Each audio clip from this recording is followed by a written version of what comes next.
ნებადართული არის ტექნოლოგიურად მისი გამოყენება და არანაირ საფრთხეს არ წარმოადგენს ჯანმრთელობისთვის თუ რა თქმა უნდა აკაცანტინთან ერთად არ არის სხვა ისეთი დანამატები, კონსერვანტები და ემულგანტები გამოყენებული თევზის საკვებ პროდუქტებში. არის თუ არა საშიში ადამიანების ჯანმრთელობისთვის პიგმენტები, რომლებსაც ზოგიერთი თევზის მწარმოებელი ფერის შეცვლის მიზნით საკვებში ურევს.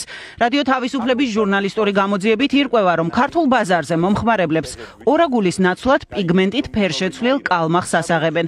იგივე ეხება ხიზილალასაც. სპეციალისტების თქმით, საკვები პიგმენტის ევროსტანდარტებით დაშვებული დოზის გამოყენება აპრობირებული მეთოდია და სიცოცხლისთვის საშიში არ არის.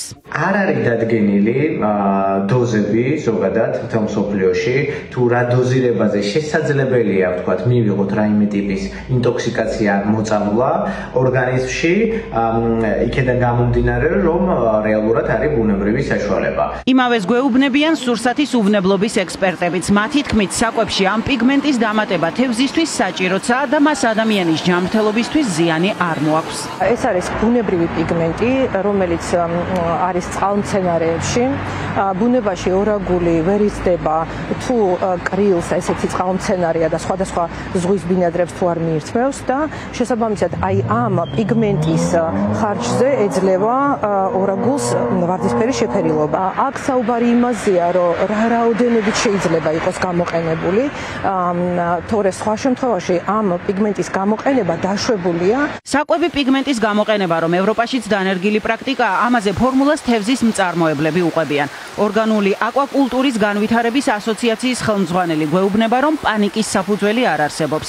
თუმცა დოზების რეგულირების თვალსაზრისით კონტროლი აუცილებელია. აქტასტაცინი, რომელიც საკვებში ბუნებრივად ემატება, ის არის ნივთიერება ზღვის პროდუქტების მიერ, ზღვის პროდუქტებისგან დამზადებული და ეს მსოფლიოში აპრობირებული თემა არის, როდესაც საკვებ დანამატად იყენებენ ამ ნივთიერებას. პიგმენტია ჩვეულებრივად ბუნებრივი პიგმენტია, რომელსაც იყენებენ თევზის ხორცის და ხიზილალის ფერის უფრო მეტად გასაწითლება. საქართველოს სტატისტიკის ეროვნული სააგენტოს მონაცემებით ორაგულთან შედარებით კალმახის წარმოების მაჩვენებელი გაცილებით დიდია და რადგან ბაზარზე ორაგული ბევრად ძვირიღირს, სწორედ ამით აიხსნება, რატომ ასაღებენ კალმახს ორაგულად. საქართველო ზღვის და მდინარეების ქვეყანაა და ჩვენს არ უნდა გვჭირდებოდეს, რომ თავი მოვიტყუოთ, მომხმარებელი მოვატყუოთ და ჯანმრთელობა დავიზიანოთ.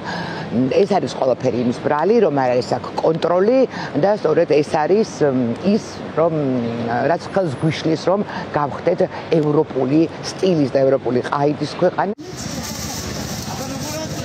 საკუთარი ინტერესების დაუცველობაზე ლაპარაკობენ მომხმარებლები. გამოკითხულთა უმრავლესობა წუხს იმის გამო, რომ სულ უფრო რთული გახდა სანდო და ეკოლოგიურად სუფთა პროდუქტის შეძენა. ამ ინფორმაციის მიღების შემდეგ სანდოობა ბაზრის მიმართ როგორია თქვენი?